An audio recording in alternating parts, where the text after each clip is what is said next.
Welcome back! We are going to today warm up with some segmenting of two-syllable words. So I'm going to give you the word and then you're going to break it down into syllables and then into all the little sounds. The first word is garden. Garden. Garden. Good. Let's do the sounds. G-R-D-N. Garden. Garden. All right, next one. You try it on your own first. Answer.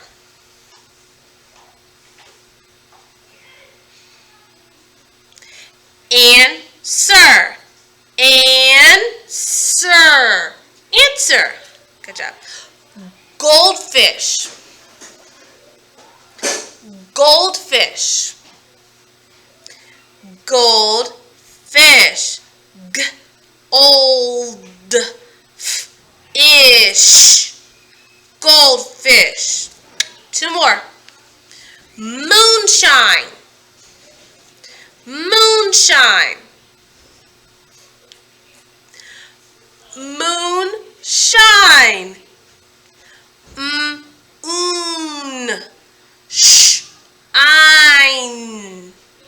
Moonshine. Moonshine. And last one. Darkness. Darkness. Darkness. S. Darkness. Good. In the first syllable, dark, what's the vowel sound? R. Excellent. So those are controlled vowels. And what about that second syllable, ness? What's the vowel sound in ness? Eh. Great work. All right, guys, so let's keep going. Now we're all warmed up and ready. We're going to be looking at and reviewing just a little bit nouns. Nouns? Yes, nouns, because nouns, when you have one versus when you have more than one, you have to add an ending. You add the ending to indicate that you have more than one, to show that it's plural. Like yesterday, arm, arms. Okay? You have to add the letter S, or in some special cases, as we learned, you add ES. All right, so we have a list of words here.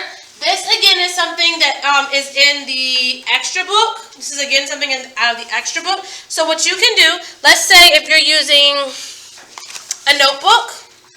So you got your notebook, right? So take your notebook and fold a piece of paper. Fold a piece of paper in half to make a middle, so you can see the middle. Unfold it. You see how there's an obvious two pieces? Halves. On one side, you write the letter, you write dash to show that we're adding this to the end, so dash S and dash ES. So that's how you would do that on a piece of plain paper. If your paper is not caught up in a notebook, you can just fold it and do the same things.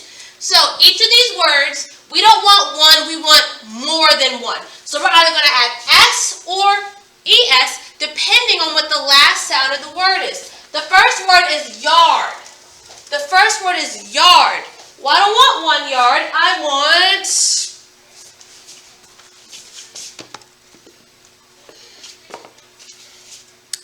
yards. I want 6 yards of fabric. And by the way, this length is a yard is a measurement of length. It's also like the grass outside of a house. So yard or yards. So when I say I want 6 yards, I'm talking about lengths of measurement of, say, fabric to make something. Okay? All right, so yards. So I want 6 yards, I'm going to add S. So we're going to put yards on the side for S. Yards. And then we're going to mark yard off up here. Okay? Now, the next word is wing. Wing. Well, I don't want 1 wing. I'm a birdie. I don't want a wing. Wait. I don't want a wing. I need 2 wings. I can't have, what do I look like one wing fairy. No, I need 2 wings. 2 wings. Don't ask me why that's still at school. We just know that it is 2 wings. When we have wings, more than one, we're going to add the letter S. The letter S for more than one. What about step? Step. Let's have 5 steps.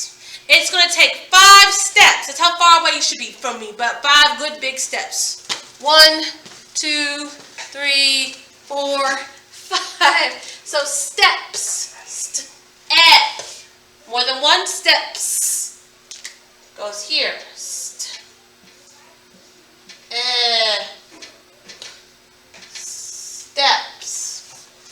All right, steps. What about the next word is cliff. Cliff. So cliff, let's say there's like a mountain, the edge of the mountain, if it's kind of like flat for a while and then there's a drop off, could be called a cliff, could be considered a cliff. Well, let's say there's more than one cliff. We know it's cliffs, but is it cliffs? Well, let's do, is it cliffs or cliffus? Is it cliff or cliffus? Because that E makes a sound. It's cliffs, yeah, cliffs.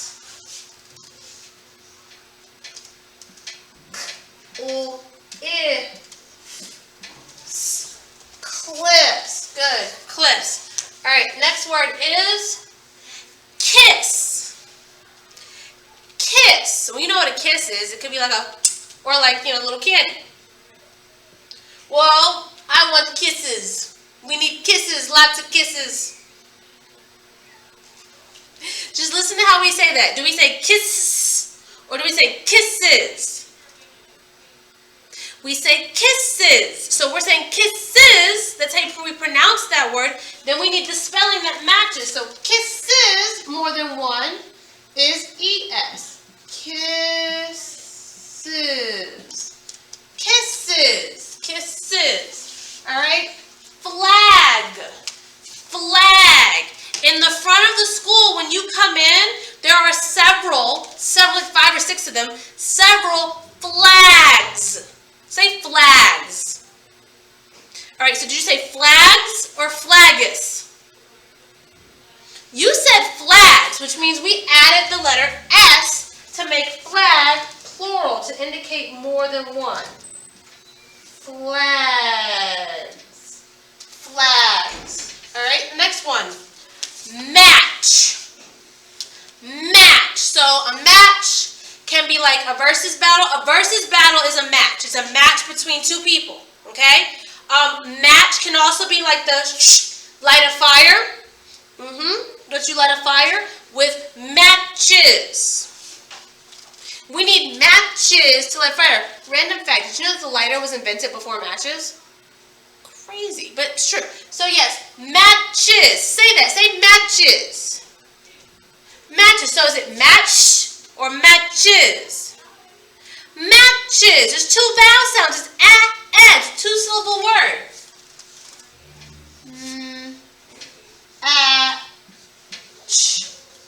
Is matches. So this supports. You remember before we said it was CH, the ch ending?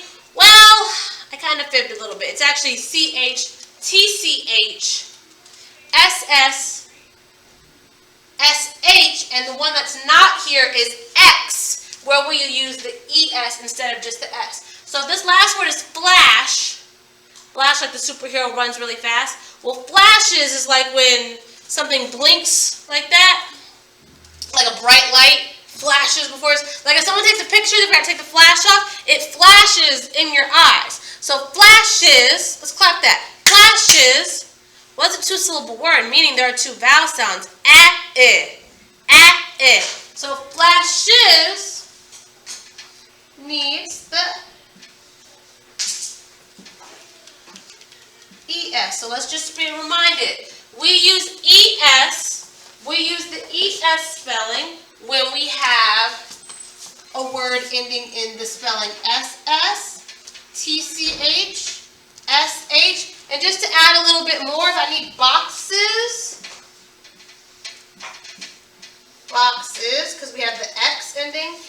also the last one,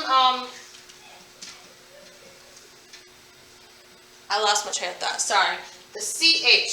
So like say we had riches. Like Hansel and Gretel, when they left the witch's house, they had riches. So these are the endings. These are the endings that you'll see in a word. The last sound spelling that will make you need an ES. SS, TCH, SH, X, and CH. S, sh, sh, x, sh. Those are the ending sounds. And you'll hear the E. That E is not silent. It makes a noise. You've now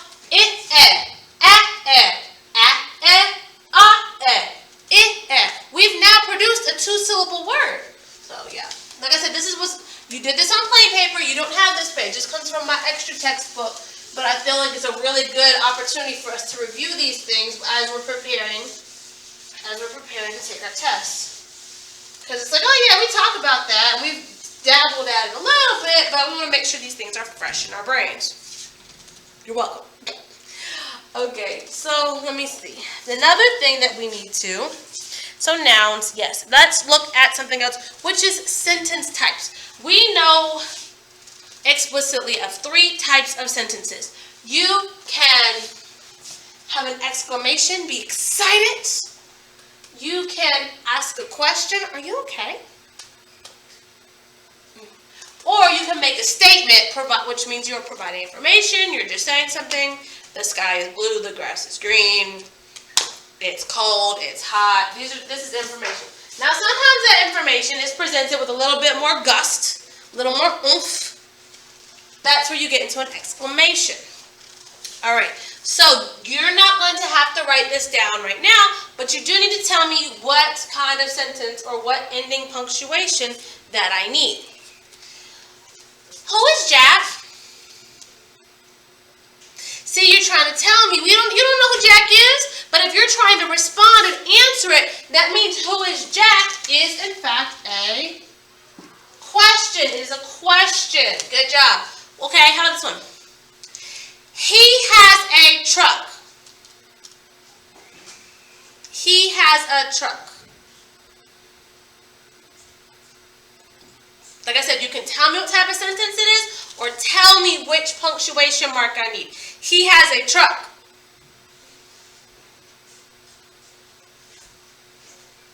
Period. Matter of fact, let's add some hand gestures. All right. So if I need a question mark, I need a period, exclamation. So, exclamation, question, period. Okay. What about the room is huge. Exclamation, the room is huge. They're very excited about this huge room. They must have got a really nice Airbnb. Okay. We went camping. We went camping. What is our ending punctuation here? What kind of sentence is this? We went camping.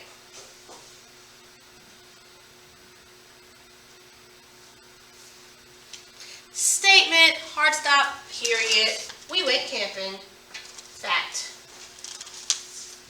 What did you bring? Well, no, don't tell me what you brought. Tell me what kind of sentence that is. What did you bring?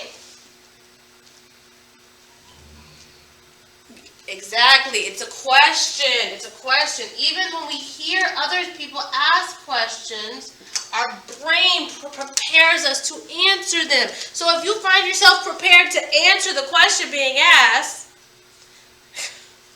in the sentence, that means, oh, that was probably a question. That was a question. All right. The next one reads, Mom said it was nice. Mom said it was nice. This is a tricky one. This could be or.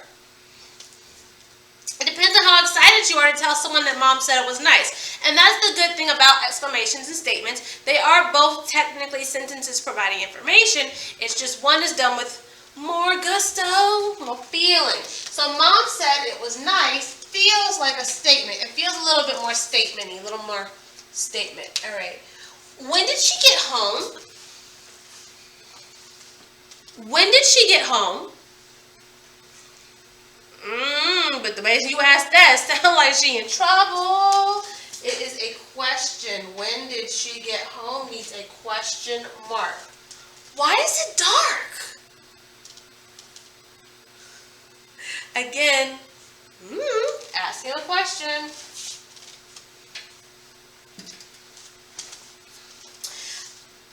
I saw it and said, wow. What kind of ending punctuation? What kind of sentence is that? Exclamation! Yes! I saw it and I said, wow! Now this wow could be good or this wow could be bad. Either way, I was wowed. The lake has fish. The lake has fish.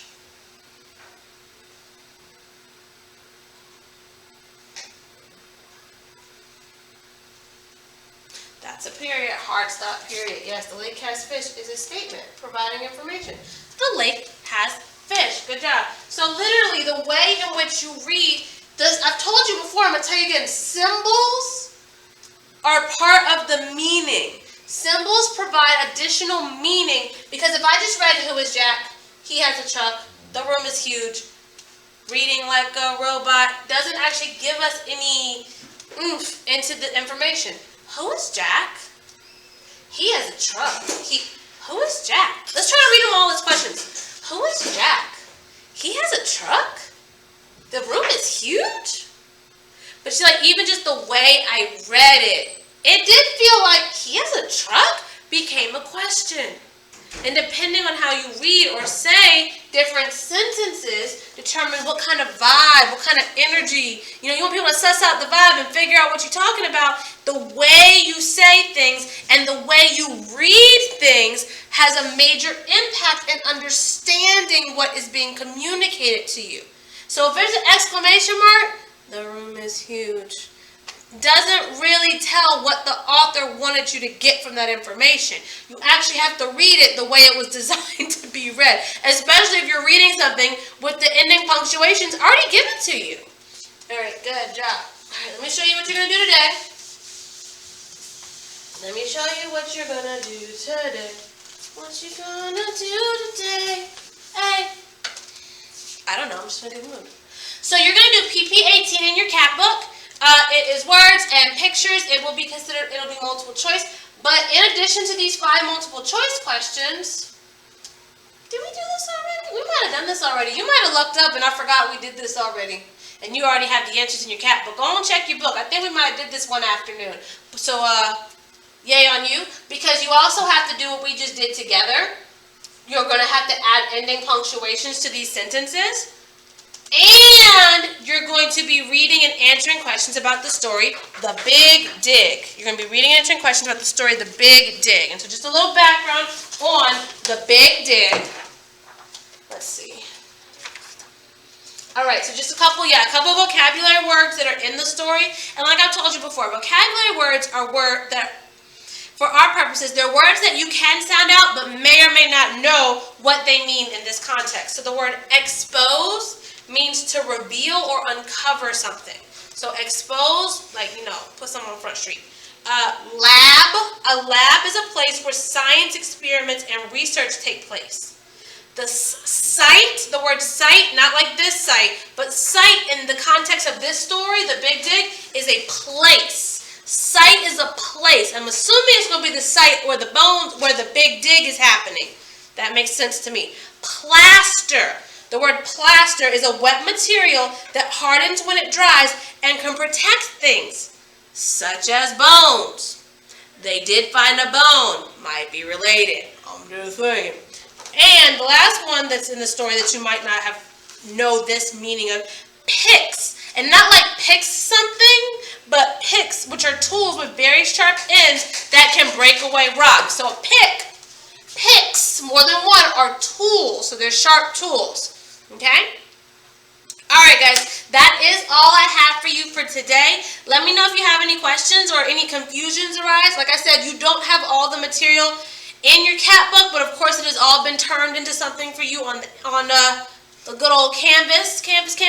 But guys, that's all I have for you today, and I will see you later. Bye.